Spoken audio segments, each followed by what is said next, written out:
The meeting of minds. The principle of mind chemistry is the basis and cause for practically all the soulmate and eternal triangle cases, so many of which unfortunately find their way into the divorce courts and meet with popular ridicule from ignorant and uneducated people who manufacture vulgarity and scandal out of one of the greatest of nature's laws. The entire civilized world knows that the first 2 or 3 years of association after marriage are often marked by much disagreement, of a more or less petty nature. These are the years of adjustment. If the marriage survives them, it is more than apt to become a permanent alliance. These facts no experienced married person will deny. Again, we see the effect without understanding the cause. While there are other contributing causes, yet in the main, lack of harmony during these early years of marriage is due to the slowness of the chemistry of the minds in blending harmoniously. Stated differently, the electrons or units of the energy called the mind are often neither extremely friendly nor antagonistic upon first contact, but through constant association they gradually adapt themselves in harmony, except in rare cases where association has the opposite effect of leading eventually to open hostility between these units. It is a well-known fact that after a man and a woman have lived together for 10 or 15 years, they become practically indispensable to each other, even though there may not be the slightest evidence of the state of mind called love. Moreover, this association and relationship not only develops a natural affinity between the two minds sexually, but it actually causes the two people to take on a similar facial expression and to resemble each other closely in many other marked ways. So marked is the effect of the chemistry of the human mind that any experienced public speaker may quickly interpret the manner in which his statements are accepted by his audience. Antagonism in the mind of but one person in an audience of 1,000 may be readily detected by the speaker who has learned how to feel and register the effects of antagonism. Moreover, the public speaker can make these interpretations without observing or in any manner being influenced by the expression on the faces of those in his audience. On account of this fact, an audience may cause a speaker to rise to great heights of oratory or heckle him into failure, without making a sound or denoting a single expression of satisfaction or dissatisfaction through the features of the face. All master salesmen know the moment the psychological time for closing has arrived, not by what the prospective buyer says, but from the effect of the chemistry of his mind as interpreted or felt by the salesman. Words often belie the intentions of those speaking them, but a correct interpretation of the chemistry of the mind leaves no loophole for such a possibility. Every able salesman knows that the majority of buyers have the habit of affecting a negative attitude almost to the very climax of a sale. Every able lawyer has developed a sixth sense, whereby he is enabled to feel his way through the most artfully selected words of the clever witness who is lying, and correctly interpret that which is in the witness's mind through the chemistry of the mind. Many lawyers have developed this ability without knowing the real source of it. They possess the technique without the scientific understanding upon which it is based. Many salesmen have done the same thing. One who is gifted in the art of correctly interpreting the chemistry of the minds of others may, figuratively speaking, walk in at the front door of the mansion of a given mind and leisurely explore the entire building, noting all its details, walking out again with a complete picture of the interior of the building without the owner of the building so much as knowing that he has entertained a visitor. It will be observed in Lesson 11 on Accurate Thought that this principle may be put to a very practical use, having reference to the principle of the chemistry of the mind. Enough has already been stated to introduce the principle of mind chemistry and to prove with the aid of your own everyday experiences and casual observations that the moment two minds come within close range of each other, a noticeable mental change takes place in both, sometimes registering in the nature of antagonism and at other times registering in the nature of friendliness. Every mind has what might be termed an electric field. The nature of this field varies depending upon the mood of the individual mind back of it and upon the nature of the chemistry of the mind creating the field. It is my belief that the normal or natural condition of the chemistry of any individual mind is the result of his physical heredity, plus the nature of thoughts which have dominated his or her mind. I mean, that very mind is continuously changing to the extent that the individual's philosophy and general habits of thought change the chemistry of mind. This is my theory. That any individual may voluntarily change the chemistry of his or her mind so that it will attract or repel all with whom it comes in contact is a known fact. Stated in another manner, any person may assume a mental attitude which will attract and please others or repel and antagonize them, and this is without the aid of words or facial expression or other form of bodily movement or demeanor. Go back now to the definition of a mastermind. a mind which grows out of the blending and coordination of two or more minds in a spirit of perfect harmony, and you will catch the full significance of the word harmony. Two minds will not blend, nor can they be coordinated unless the element of perfect harmony is present. That is the secret of success or failure of practically all businesses and social partnerships. If you do not believe in cooperation, look what happens to a wagon that loses a wheel. Every sales manager and every military commander and every leader in any other walk of life understands the necessity of an esprit de corps, a spirit of common understanding and cooperation in the attainment of success. This mass spirit of harmony of purpose is obtained through discipline, voluntary or forced, of such a nature that the individual minds become blended into a master mind. That is, the chemistry of the individual minds is modified in such a manner that these minds blend and function as one. The methods through which this blending process takes place are as numerous as the individuals engaged in the various forms of leadership.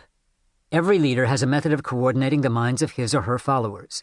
One will use force, another uses persuasion, one will play upon the fear of penalties, while another plays upon rewards. The aim will be to reduce the individual minds of a given group of people to the point that they may be blended into a mass mind. You will not have to search deeply into history of statesmanship, politics, business, or finance to discover the technique employed by the leaders in these fields in the process of blending the minds of individuals into a mass mind. The really great leaders of the world, however, have been provided by nature with mind chemistry favorable as a nucleus of attraction for other minds. Napoleon was a notable example of a man possessing the magnetic type of mind which had a very decided tendency to attract all minds with which it came in contact. Soldiers followed Napoleon to certain death without flinching because of the impelling or attracting nature of his personality, and that personality was nothing more nor less than the chemistry of his mind. Hill is here creating his own definition and explanation of charisma, which originally meant a kind of religious power or leadership that made certain individuals unusually magnetic. The subject fascinated religious and political historians, psychologists, and other social scientists for many years. For a century after his death, because of the power he apparently was able to exert on those around him, Napoleon Bonaparte was a prime example of a charismatic leader. When Hill first wrote The Law of Success, Napoleon Bonaparte held the same kind of interest for many people that Hitler holds today. The making of the mastermind. No group of minds can be blended into a mastermind if one of the individuals of that group possesses an extremely negative mind. The negative and positive minds will not blend in the sense here described as a mastermind. Lack of knowledge of this fact has brought many an otherwise able leader to defeat. Any able leader who understands this principle of mind chemistry may temporarily blend the minds of individuals into a mass mind, but the composition will disintegrate almost the very moment the leader's presence is removed from the group. The most successful life insurance sales organizations and other sales forces meet once a week, or more often, for the purpose of what? For the purpose of merging the individual minds into a mastermind which will, for a few days, serve as a stimulus to the individual minds. It may be, and generally is true, that the leaders of these groups do not understand what actually takes place in these meetings. The routine of such meetings is usually given over to talks by the leader and other members of the group and occasionally from someone outside of the group. Meanwhile, the minds of the individuals are contacting and recharging one another. The brain of a human being may be compared to an electric battery, in that it will become exhausted or run down, causing the owner of it to feel despondent, discouraged, and lacking in energy. Who is so fortunate as never to have had such a feeling? The human brain, when in this depleted condition, must be recharged, and the manner in which this is done is through contact with a more vital mind or minds. A great deal of New Age thinking and the study of the practices of Asian philosophy and religion have created a number of ways unknown to Hill of recharging the mind. Yoga, meditation, various forms of prayer, spinning, and other techniques all have their devotees. The latter part of the 20th century also saw tremendous interest in what is often referred to as the personal growth or human potential movement. It has fostered countless best-selling books, audio tape courses, video programs, and every week thousands of people pay to attend seminars, lectures, and retreats to hear motivational speakers or spiritual leaders inspire them to be better at some aspect of their lives. Some pundits have belittled the lasting effect of such techniques, referring to those who attend as seminar junkies, who need a new guru every week to get themselves pumped up. Hill would not have agreed with such a cynical view. He saw diminishing motivation as a perfectly logical aspect of human nature. Sexuality and the mastermind. The great leaders understand the necessity of the mental recharging process, and moreover, they understand how to accomplish this result. This knowledge is the main feature that distinguishes a leader from a follower. Fortunate is the person who understands this principle sufficiently well to keep his or her brain vitalized or recharged by periodically connecting it with a more vital mind. Sexual contact is one of the most effective of the stimuli through which a mind may be recharged, providing the contact is intelligently made between a man and a woman who have genuine affection for each other. Any other sort of sexual relationship is a devitalizer of the mind. Any competent practitioner of psychotherapy can recharge a brain within a few minutes. Before passing away from the brief reference made to sexual contact as a means of revitalizing a depleted mind, it seems appropriate to call attention to the fact that all of the great leaders, in whatever walks of life they have arisen, have been and are people of highly sexed natures. Hill's position on the relationship between sexuality and creativity is complex and changes several times throughout his life. While here recommending the bond between a man and a woman, he seems not to feel impelled to recommend that leaders draw women into their mastermind groups. In later works, notably Think and Grow Rich, he alters his position to recommend sublimation of sexual energy. A factor in this may be that Hill seems to have perceived his audience to be entirely masculine. Practically speaking, the business climate of the 1920s and 1930s did not encourage independent achievement by women. In the original version of The Law of Success, virtually all examples are of men, and references to human potentiality are always written in masculine form. He talks, for example, about what a man may or must do. There is a growing tendency upon the part of the best-informed physicians and other health practitioners to accept the theory that all diseases begin when the brain of the individual is in a depleted or devitalized state. Stated in another way, a person who has a perfectly vitalized brain is practically, if not entirely, immune from disease. Health practitioners know that nature, or the mind, cures disease in every instance where a cure is effected. Medicines, faith, laying on of hands, chiropractic, osteopathy, and all other forms of outside stimulant are nothing more than aids to nature, or, to state it correctly, mere methods of setting the chemistry of the mind into motion to the end that it readjusts the cells and tissues of the body, revitalizes the brain, and otherwise causes the human machine to function normally. The most conventional practitioner will admit the truth of this statement. What, then, may be the possibilities of the future developments in the field of mind chemistry? Through the principle of harmonious blending of minds, perfect health may be enjoyed.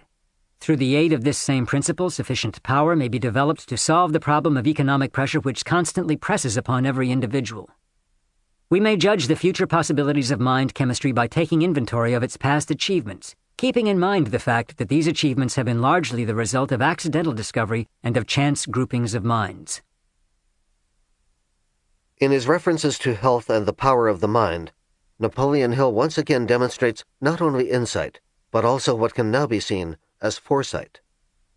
From the 1960s through to the end of the century, what is now commonly called the body-mind connection moved from the fringes of the New Age into the mainstream of American life.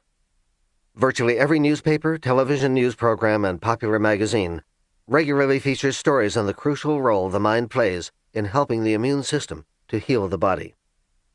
Techniques to use the healing powers of the mind are now taught in most medical schools and are the basis of best-selling books by Dr. O. Carl Simonton, Louise Hay, Dr. Bernie Siegel, Ken Deichtwald, Dr. Deepak Chopra, and Dr. Andrew Weil, to mention but a few of the more high-profile authors. Mind chemistry and economic power. Mind chemistry may be appropriately applied to the workaday affairs of the economic and commercial world. Through the blending of two or more minds in a spirit of perfect harmony, the principle of mind chemistry may be made to develop sufficient power to enable the individuals whose minds have been thus blended to perform seemingly superhuman feats. Power is the force with which humans achieve success in any undertaking. Power in unlimited quantities may be enjoyed by any group of people who possess the wisdom with which to submerge their own personalities and their own immediate individual interests through the blending of their minds in a spirit of perfect harmony. Observe, profitably, the frequency with which the word harmony appears throughout this section. There can be no development of a mastermind where the element of perfect harmony does not exist. The units of one mind will not blend with the units of another mind until the two minds have been aroused and warmed, as it were, with the spirit of perfect harmony of purpose. The moment two minds begin to take divergent roads of interest, the individual units of each mind separate, and the third element, the mastermind that grew out of the friendly or harmonious alliance, will disintegrate. Before hearing the following comments on Ford, Edison, and Firestone, once again it is worth noting that Hill wrote this work before many of the great fortunes of America were made, and before many of the industries and businesses that play a role in contemporary life were even conceived. Hill was writing at a time when the possibility of an airline industry was barely born, and the entertainment industries, including the great Hollywood studios, the music business, and the television networks, were still awaiting the inventions that would make them possible. IBM and the aerospace industry didn't exist. The computer revolution and the Internet were hardly imaginable. As this revised edition is being readied for publication in 2001, it seems somewhat anachronistic to imagine three such powerful business leaders getting together to share ideas. Today, instead of Ford, Firestone, and Edison, it would be a group such as Bill Gates, Jeff Bezos, and Michael Dell. As interesting as such a meeting would probably be, it's hard to imagine them meeting in perfect harmony, and if they did, they might well be violating a half-dozen antitrust laws. Antitrust violations notwithstanding, there are more than enough modern examples of the mastermind at work.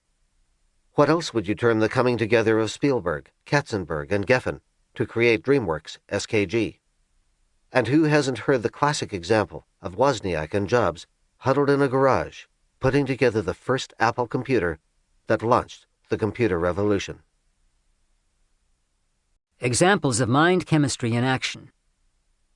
We come now to the study of some well-known men who have accumulated great power, also great fortunes, through the application of mind chemistry. Let us begin our study with three men who are known to be men of great achievement in their respective fields of economic, business, and professional endeavor. Their names are Henry Ford, Thomas Alva Edison, and Harvey S. Firestone. Of the three, Henry Ford is by far the most powerful if measured in economic and financial power. Mr. Ford is the most powerful man now living on Earth. Many who have studied Mr. Ford believe him to be the most powerful man who ever lived. As far as is known, Ford is the only person now living or who ever lived with sufficient power to outwit the money trust of the United States. Ford gathers millions of dollars with as great ease as a child fills its bucket with sand when playing on the beach. It has been said by those who were in a position to know that Ford, if he needed it, could send out the call for money and gather in $1 billion and have it available for use within 1 week. No one who knows Ford's achievements doubts this. Those who know him well know that he could do it with no more effort than the average person expends in raising the money to pay a month's house rent. He could get this money if he needed it through the intelligent application of the principles on which this course is based. While Mr. Ford's new automobile was in the process of perfection in 1927, it is said that he received advance orders with cash payments for more than 375,000 cars. At an estimated price of $600 per car, this would amount to $225 million, which he received before a single car was delivered. Such is the power of confidence in Ford's ability. Thomas Edison, as everyone knows, is a philosopher, scientist, and inventor. He is perhaps the keenest Bible student on earth, a student of nature's Bible, however, and not of the myriad man-made Bibles. Mr. Edison has such a keen insight that he has harnessed and combined for the good of mankind more of nature's laws than any other person now living or who ever lived. It was he who brought together the point of a needle and a piece of revolving wax in such a way that the vibration of the human voice may be recorded and reproduced through the early phonograph. Edison first harnessed lightning and made it serve as a light for man's use through the aid of the incandescent bulb. Edison gave the world the modern moving picture. These are but a few of his outstanding achievements. The miracles that he performed, not by trickery under the sham pretense of superhuman power, but in the very midst of the bright light of science, transcend all of the so-called miracles described in the man-made books of fiction. Harvey Firestone is the moving spirit in the great Firestone tire industry in Akron, Ohio. All three of these men began their careers, business and professional, without capital and with little formal education. All three men are now well educated. All three are wealthy. All three are powerful. Now, let us inquire into the source of their wealth and power. Thus far we have been dealing only with effect. The true philosopher wishes to understand the cause of a given effect. Henry Van Dyke wrote, "Courage is the standing army of the soul which keeps it from conquest, pillage, and slavery." It is a matter of general knowledge that Ford, Edison, and Firestone are close personal friends and have been so for many years, that in former years they were in the habit of going away to the woods once a year for a period of rest, meditation, and recuperation. But it is not generally known, it may be doubted that these men know it themselves, that there exists between the three men a bond of harmony, which has caused their minds to become blended into a mastermind which is the real source of the power of each. This mass mind, growing out of the coordination of the individual minds of Ford, Edison, and Firestone, has enabled these men to tune in on forces and sources of knowledge with which most people are unfamiliar. More than half this theory is known fact. For example, it is known that these men have great power and that they are wealthy. It is known that they began without capital and with little schooling. It is known that they form periodic mind contacts. It is known that they are harmonious and friendly. It is known that their achievements are too outstanding to be easily compared with those of others in their respective fields of activity. These men work with natural laws well known to all economists and natural scientists. As yet, chemistry of the mind is not sufficiently developed to be classed by scientific men in their catalog of known laws. A mastermind may be created by any group of people who will coordinate their minds in a spirit of perfect harmony. The group may consist of any number from 2 upward. Best results appear available from the blending of 6 or 7 minds. It has been suggested that Jesus Christ discovered how to make use of the principle of mind chemistry, and that his seemingly miraculous performances grew out of the power he developed through the blending of the minds of the 12 disciples. It has been pointed out that when one of the disciples, Judas Iscariot, broke faith, the mastermind immediately disintegrated, and Jesus met with supreme catastrophe.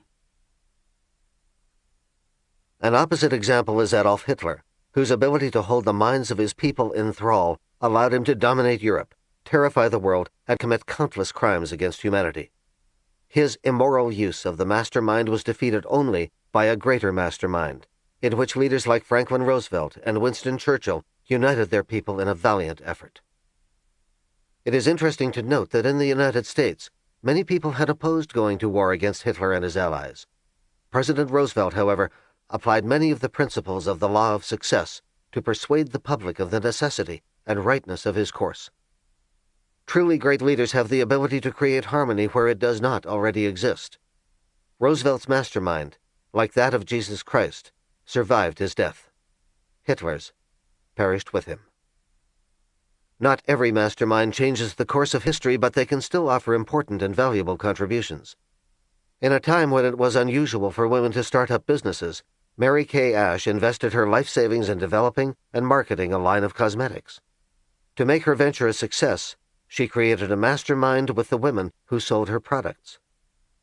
Because so many doors to success were closed to women in that time, she found that when she gave her sales reps an opportunity no one else offered, they responded by working hard for themselves and for her. She used a series of distinctive, highly visible rewards as incentives, most notably the famous pink Mary Kay Cadillacs. Today, more than 200,000 women worldwide sell Mary Kay cosmetics, part of a powerfully successful mastermind.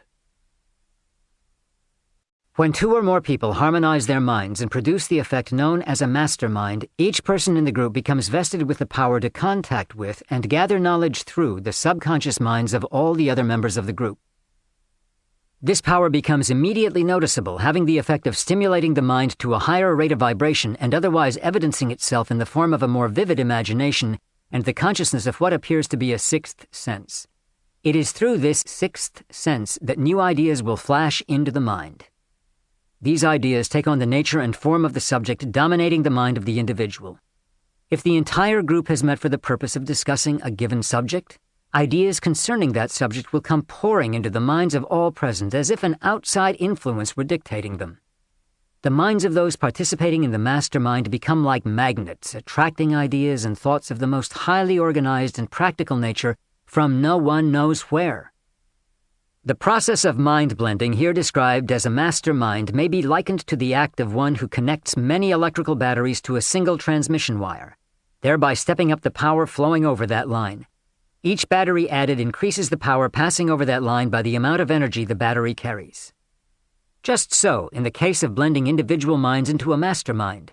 Each mind, through the principle of mind chemistry, stimulates all the other minds in the group until the mind energy thus becomes so great that it penetrates to and connects with the universal energy known as ether, which, in turn, touches every atom of the entire universe.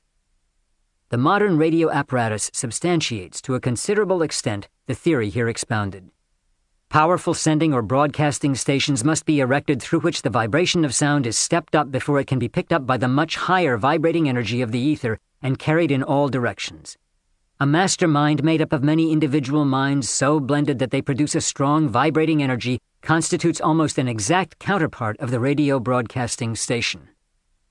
Every public speaker has felt the influence of mind chemistry, for it is a well-known fact that as soon as the individual minds of an audience become en rapport, that is, attuned to the rate of vibration of the mind of the speaker, with the speaker, then there is a noticeable increase of enthusiasm in the speaker's mind, and he often rises to heights of oratory which surprise all, including himself.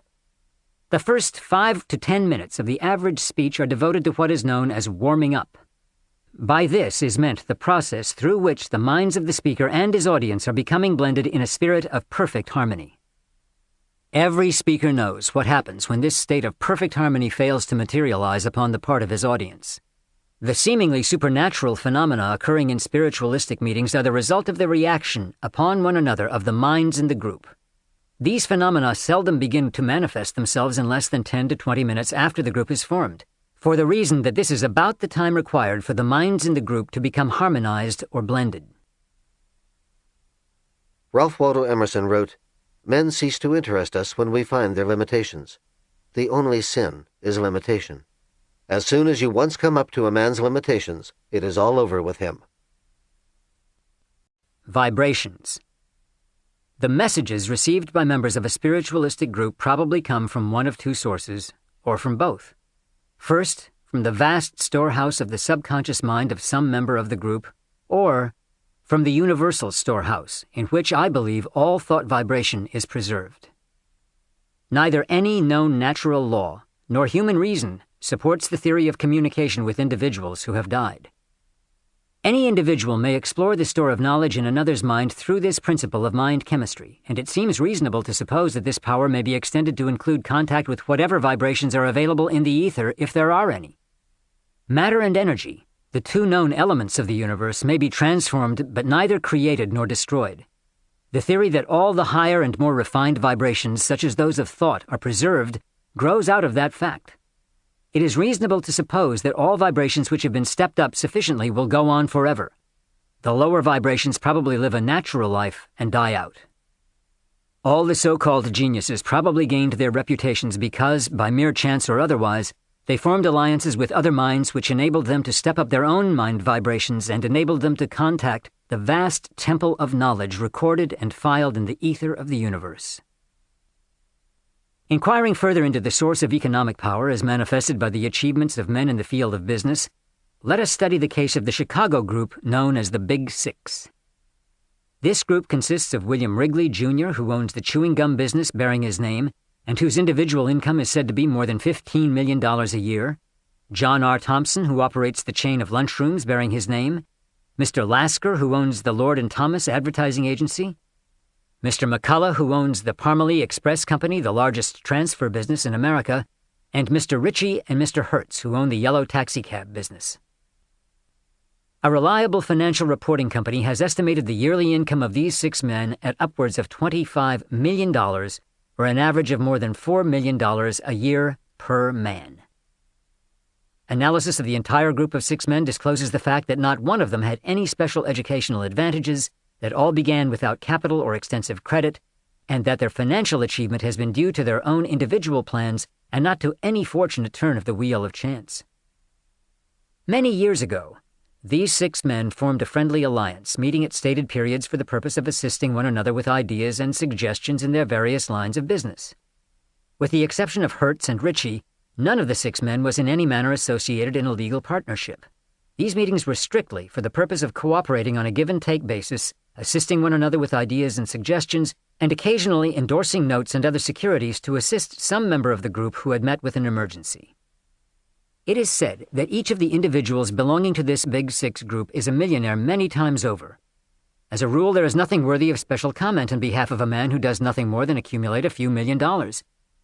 However, there is something connected with the financial successes of this particular group of men that is well worth comment, study, analysis, and even emulation. And that something is the fact that they have learned how to coordinate their individual minds by blending them in a spirit of perfect harmony, thereby creating a mastermind that unlocks to each individual of the group doors which are closed to most of the human race. The United States Steel Corporation is one of the strongest and most powerful industrial organizations in the world. The idea out of which this great industrial giant grew was born in the mind of Elbert H. Gary, a more or less commonplace small-town lawyer who was born and reared near Chicago. Mr. Gary surrounded himself with a group of men whose minds he successfully blended in a spirit of perfect harmony, thereby creating the mastermind, which is the moving spirit of the United States Steel Corporation.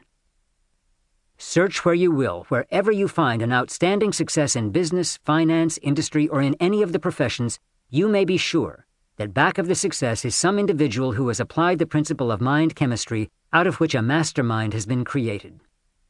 These outstanding successes often appear to be the handiwork of but one person, but search closely, and the other individuals whose minds have been coordinated with his own may be found. Remember that 2 or more persons may operate the principle of mind chemistry so as to create a mastermind. One of the most notable success stories of the computer age is the Intel Corporation. As this edition is being readied for republication, Intel dominates the computer chip business worldwide, leading the quest to invent newer and faster chips. The most famous figure at Intel is Andrew Grove, the company's CEO, once an immigrant who supported himself waiting tables.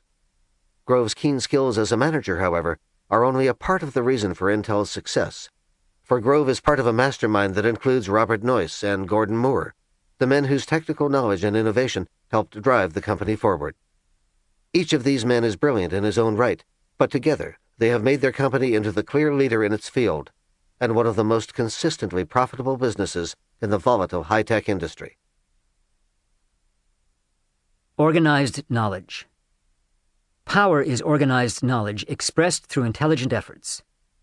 No effort can be said to be organized unless the individuals engaged in the effort coordinate their knowledge and energy in a spirit of perfect harmony.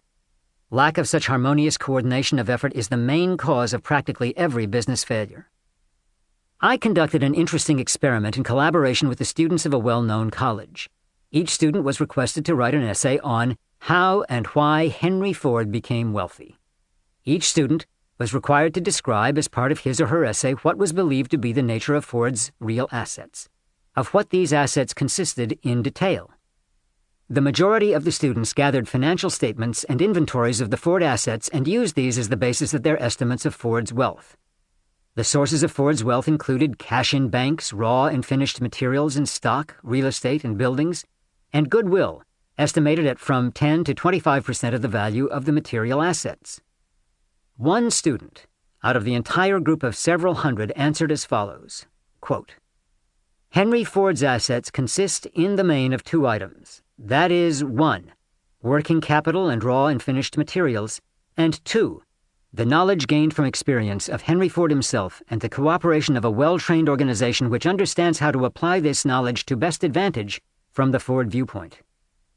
It is impossible to estimate with anything approximating correctness the actual dollars and cents value of either of these 2 groups of assets, but it is my opinion that their relative values are the organized knowledge of the Ford organization, 75%. The value of cash and physical assets of every nature, including raw and finished materials, 25%. Unquote. Unquestionably, the biggest asset that Henry Ford has is his own brain, Next to this would come the brains of his immediate circle of associates, for it has been through coordination of these that the physical assets that he controls were accumulated. Destroy every plant the Ford Motor Company owns, every piece of machinery, every atom of raw or finished material, every finished automobile, and every dollar on deposit in any bank, and Ford would still be the most powerful man economically on Earth. The brains that have built the Ford business could duplicate it again in short order. Capital is always available in unlimited quantities to such brains as Ford's. You cannot become a power in your community, nor achieve enduring success in any worthy undertaking until you become big enough to blame yourself for your own mistakes and reverses. Ford is the most economically powerful man on Earth because he has the keenest and most practical conception of the principle of organized knowledge of any man on Earth. Despite Ford's great power and financial success, it may be that he has blundered often in the application of the principles through which he accumulated this power. There is little doubt that Ford's methods of mind coordination have often been crude. They were bound to be so in the earlier days of his experience before he gained the wisdom of application that would naturally go with maturity of years. There can't be much doubt that Ford's application of the principle of mind chemistry was, at least at the start, the result of a chance alliance with other minds, particularly the mind of Edison. It is more than probable that Mr. Ford's remarkable insight into the laws of nature was first begun as the result of his friendly alliance with his own wife, long before he ever met either Mr. Edison or Mr. Firestone. Many a man who never knows the real source of his success is made by his wife through application of the mastermind principle. Mrs. Ford is a most remarkably intelligent woman, and I believe that it was her mind, blended with Mr. Ford's, which gave him his first real start toward power. It may be mentioned without in any way depriving Ford of any honor or glory that in his earlier days he had to combat the powerful enemies of illiteracy and ignorance to a greater extent than did either Edison or Firestone, both of whom were gifted by natural heredity with a most fortunate aptitude for acquiring and applying knowledge. Ford had to hew this talent out of the rough, raw timbers of his hereditary estate. Within an inconceivably short period of time, Ford has mastered three of the most stubborn enemies of mankind and transformed them into assets constituting the very foundation of his success. These enemies are ignorance, illiteracy, and poverty. Anyone who can stay the hand of these three savage forces, much less harness and use them to good account, is well worth close study by the less fortunate individuals. This is an age of industrial power in which we are living. The source of all this power is organized effort. Not only has the management of industrial enterprises efficiently organized individual workers, but in many instances, mergers of industry have been effected in such a manner and to the end that these combinations, as in the case of the United States Steel Corporation, for example, have accumulated practically unlimited power. One may hardly glance at the news of a day's events without seeing a report of some business, industrial, or financial merger bringing under one management enormous resources and thus creating great power. One day it is a group of banks. Another day it is a chain of railroads. The next day it is a combination of steel plants, all merging for the purpose of developing power through highly organized and coordinated effort. Knowledge, general in nature and unorganized, is not power. It is only potential power, the raw material out of which real power may be developed. Any modern library contains an unorganized record of all the knowledge of value to which the present stage of civilization is heir. But this knowledge is not power, because it is not organized. Every form of energy and every species of animal or plant life to survive must be organized. The oversized animals whose remains have filled nature's boneyard through extinction have left mute but certain evidence that non-organization means annihilation. From the smallest particle of matter to the largest star in the universe, these and every material thing in between these two extremes offer proof positive that one of nature's first laws is that of organization. Fortunate is the individual who recognizes the importance of this law and makes it his business to familiarize himself with the various ways in which the law may be applied to advantage. The astute businessman has not only recognized the importance of the law of organized effort, but he has made this law the warp and the woof of his power. Without any knowledge whatsoever of the principle of mind chemistry, or that such a principle exists, many influential persons have accumulated great power by merely organizing the knowledge they possessed. The majority of all who have discovered the principle of mind chemistry and developed that principle into a mastermind have stumbled upon this knowledge by the merest of accident, often failing to recognize the real nature of their discovery or to understand the source of their power. I am of the opinion that all living persons who at the present time are consciously making use of the principle of mind chemistry and developing power through the blending of minds may be counted on the fingers of the two hands with perhaps several fingers left to spare. If this estimate is even approximately true, there is little danger that the field of mind chemistry will become overcrowded. It is a well-known fact that one of the most difficult tasks anyone in business must perform is inducing associates to coordinate their efforts in a spirit of harmony. To induce continuous cooperation between a group of workers in any undertaking is next to impossible. Only the most efficient leaders can accomplish this highly desired objective. But once in a great while, such a leader will rise above the horizon in the field of industry, business, or finance, and then the world hears of a Henry Ford, a Thomas A. Edison, a John D. Rockefeller Sr., an E. H. Harriman, or a James J. Hill. Power and success are practically synonymous terms. One grows out of the other. Therefore, any person who has the knowledge and the ability to develop power through the principle of harmonious cooperation of effort between individual minds, or in any other manner, may be successful in any reasonable undertaking that is possible of successful termination. Never in the history of the world has there been such abundant opportunity as there is now for the person who is willing to serve before trying to collect. Harmony. It must not be assumed that a mastermind will immediately spring mushroom fashion out of every group of minds which make pretense of coordination in a spirit of harmony. Harmony in the real sense of meaning of the word is as rare among groups of people as is genuine Christianity among those who proclaim themselves Christians. Harmony is the nucleus around which the state of mind known as mastermind must be developed. Without this element of harmony there can be no mastermind, a truth which cannot be repeated too often.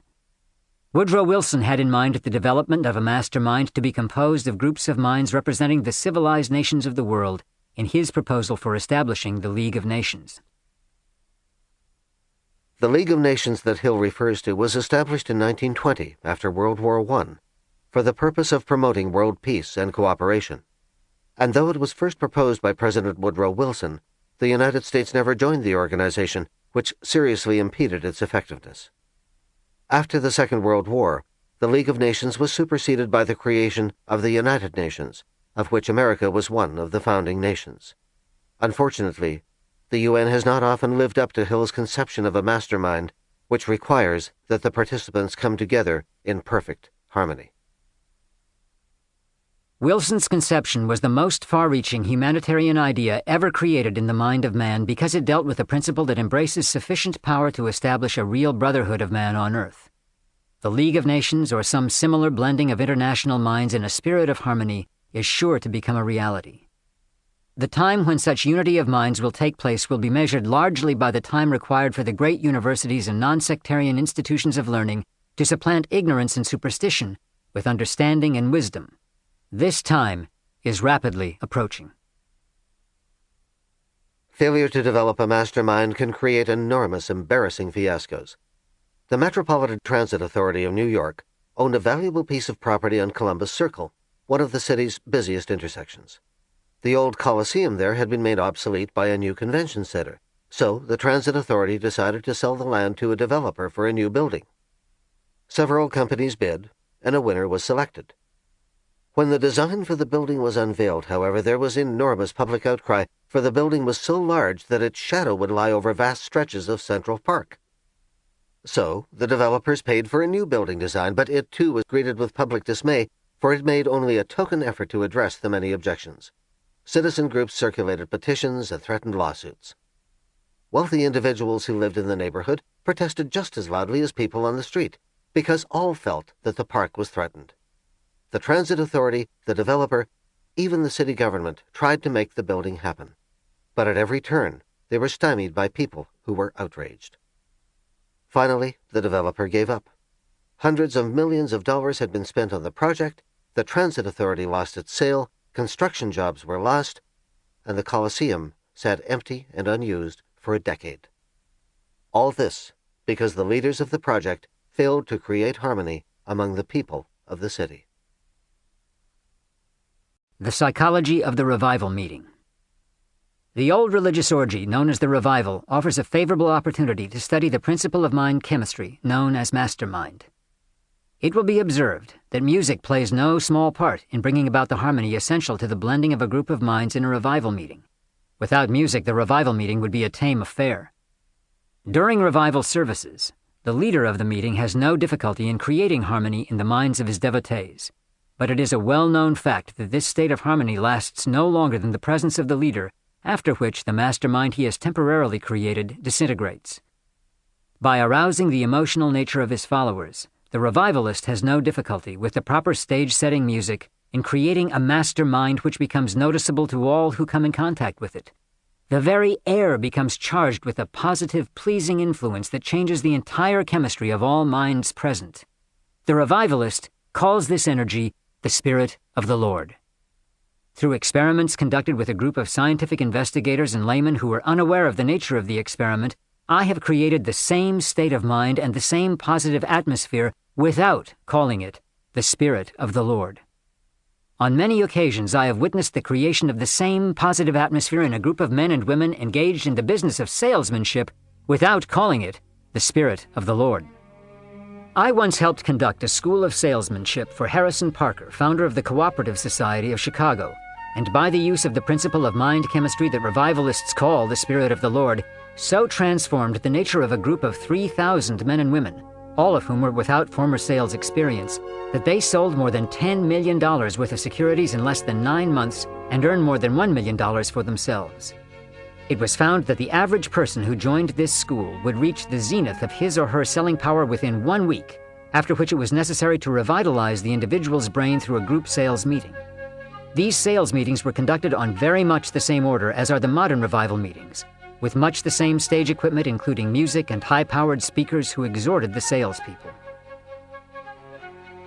Not to belabor the obvious, but the style of presentation that Hill refers to in commenting on the similarity between revival meetings and his sales meeting can also be seen at almost any self-help or personal growth seminar.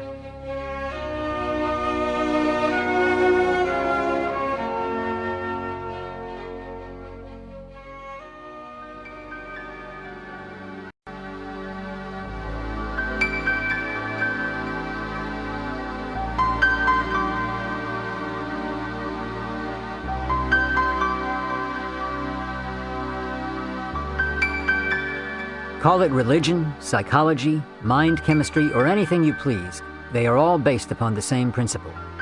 But there is nothing more certain than the fact that wherever a group of minds are brought into contact in a spirit of perfect harmony, each mind in the group becomes immediately supplemented and reinforced by a noticeable energy called a mastermind. For all this writer professes to know, this uncharted energy may be the Spirit of the Lord, but it operates just as favorably when called by any other name. The human brain and nervous system constitute a piece of intricate machinery which but few, if any, understand. When controlled and properly directed, this piece of machinery can be made to perform wonders of achievement, and if not controlled, it will perform wonders fantastic and phantom-like in nature as may be seen by examining the inmates of any insane asylum. The human brain has direct connection with the continuous influx of energy from which we derive our power to think. The brain receives this energy, mixes it with the energy created by the food taken into the body, and distributes it to every portion of the body through the aid of the blood and the nervous system. It thus becomes what we call life. Every normal human body possesses a first-class chemical laboratory and a stock of chemicals sufficient to carry on the business of breaking up, assimilating, and properly mixing and compounding the food we take into the body, preparatory to and distributing it to wherever it is needed as a bodybuilder. Tests have been made both with humans and animals to prove that the energy known as the mind plays an important part in this chemical operation of compounding and transforming food into the required substances to build and keep the body in repair. It is known that worry, excitement, or fear will interfere with the digestive process, and in extreme cases stop this process altogether, resulting in illness or death. It is obvious, then, that the mind enters into the chemistry of food digestion and distribution.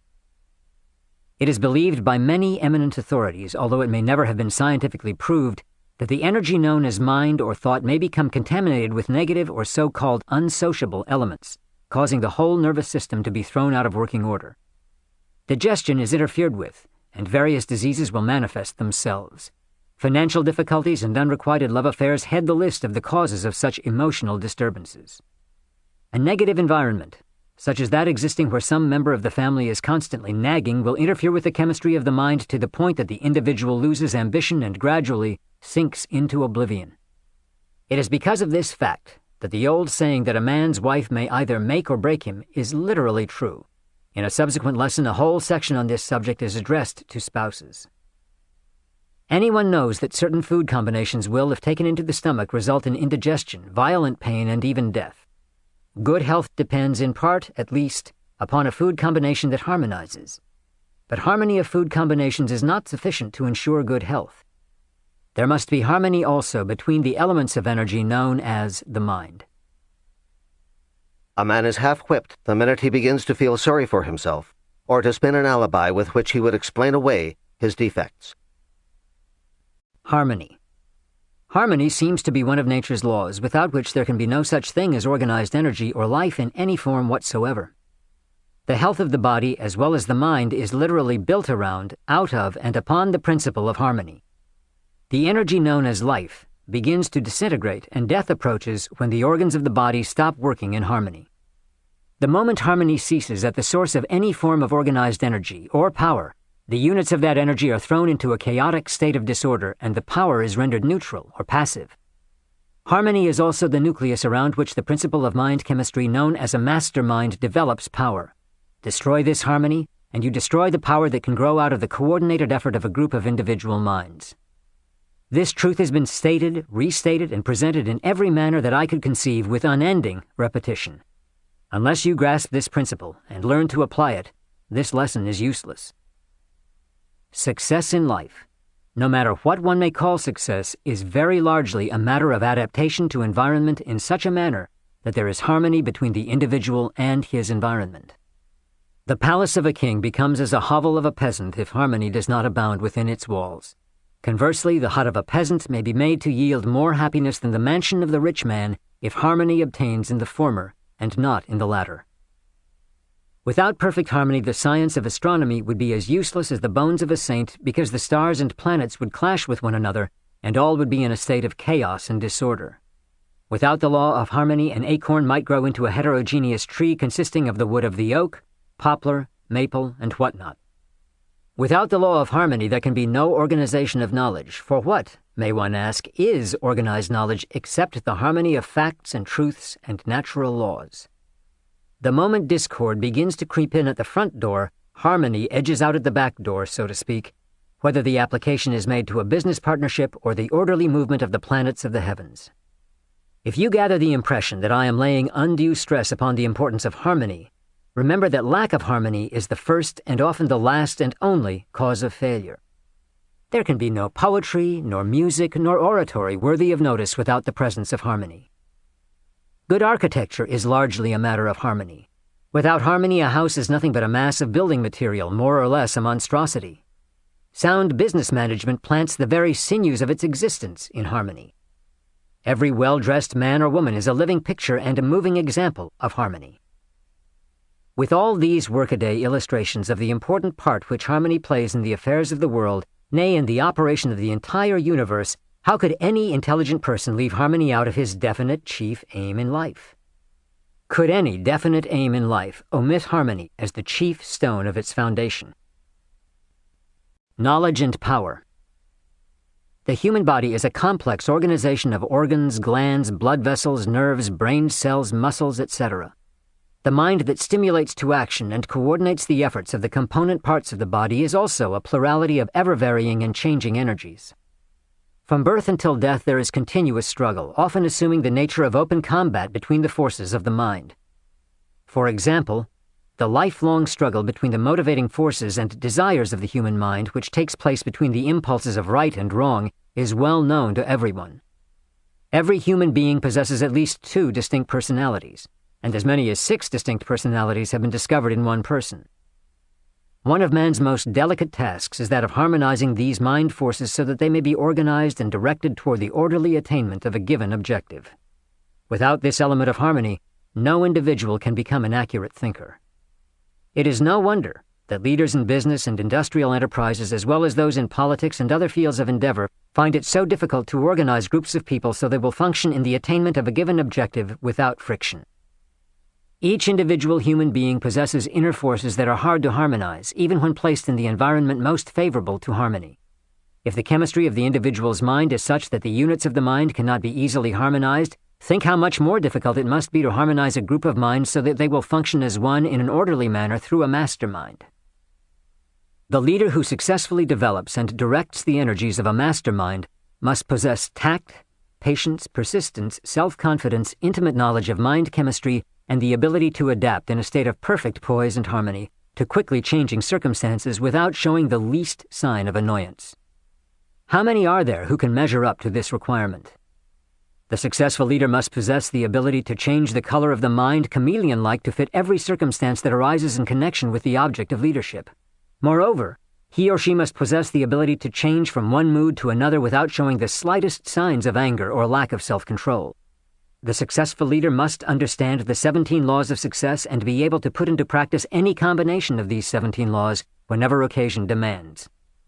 Without this ability, no leader can be powerful, and without power, no leader can long endure. The meaning of education. There has long been a general misconception of the meaning of the word educate. The dictionaries have not aided in the elimination of this misunderstanding because they have defined the word educate as an act of imparting knowledge. The word educate has its roots in the Latin word educo, which means to develop from within, to educe, to draw out, to grow through the law of use. Nature hates idleness in all its forms. She gives continuous life only to those elements that are in use. Tie up an arm or any other portion of the body, taking it out of use, and the idle part will soon atrophy and become lifeless. Reverse the order. Give an arm more than normal use, such as that engaged in by the blacksmith who wields a heavy hammer all day long, and that arm, developed from within, grows strong. Organized knowledge in action.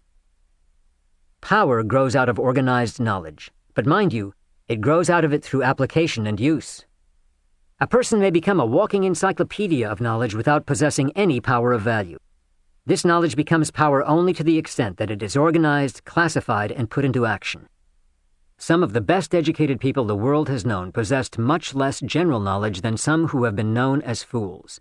The difference between the two being that the former put what knowledge they possessed into use, while the latter made no such application.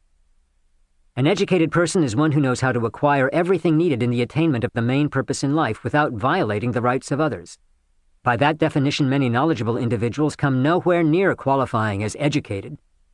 It might also be a great surprise to many who believe they suffer from lack of learning to know that they are well educated. Seek the counsel of men who will tell you the truth about yourself, even if it hurts you to hear it. Mere commendation will not bring the improvement you need. The uses of learning. The successful lawyer is not necessarily the one who memorizes the greatest number of principles of law. On the contrary, the successful lawyer is the one who knows where to find a principle of law, plus a variety of opinions supporting that principle which fit the immediate needs of a given case. In other words, the successful lawyer is the one who knows where to find the law he or she wants when needed. This principle applies with equal force to the affairs of industry and business. Henry Ford had but little elementary schooling, yet he is one of the best educated men in the world, because he has acquired the ability so to combine natural and economic laws, to say nothing of the minds of men, that he has the power to get anything of a material nature he wants. Henry Ford is only one example. Albert Einstein could barely eke out a living as a patent clerk until he began organizing his knowledge of physics. U.S. President Harry S. Truman had nothing more than a high school education. He laughed once that he was such a poor speller that when he wrote the word dictionary, he said, "I had to look on the back to see how to spell the book itself." But all of these men commanded power in different ways. During the First World War, Mr. Ford brought suit against the Chicago Tribune, charging that newspaper with libelous publication of statements concerning him, one of which was the statement that Ford was an ignoramus, an ignorant pacifist, etc. When the suit came up for trial, the attorneys for the Tribune undertook to prove, through Ford himself, that their statement was true, that he was ignorant, and with this object in view, they catechized and cross-examined him on all manner of subjects. One question they asked was, how many soldiers did the British send over to subdue the rebellion in the colonies in 1776? With a dry grin on his face, Ford nonchalantly replied, I do not know just how many, but I have heard that it was a lot more than ever went back. Loud laughter from the court, jury, courtroom spectators, and even from the frustrated lawyer who had asked the question. This line of interrogation was continued for an hour or more, Ford keeping perfectly calm the meanwhile. Finally, however, he had permitted the smart-aleck lawyers to play with him until he was tired of it, and in reply to a question which was particularly obnoxious and insulting, Ford straightened himself up, pointed his finger at the questioning lawyer, and replied, quote, If I should really wish to answer the foolish question you have just asked, or any of the others you have been asking, let me remind you that I have a row of electric push-buttons hanging over my desk, and by placing my finger on the right button, I could call in men who could give me the correct answer to all the questions you have asked, and to many that you have not the intelligence either to ask or answer. Now will you kindly tell me why I should bother about filling my mind with a lot of useless details in order to answer every fool question that anyone may ask when I have able men all about me who can supply me with all the facts I want when I call for them?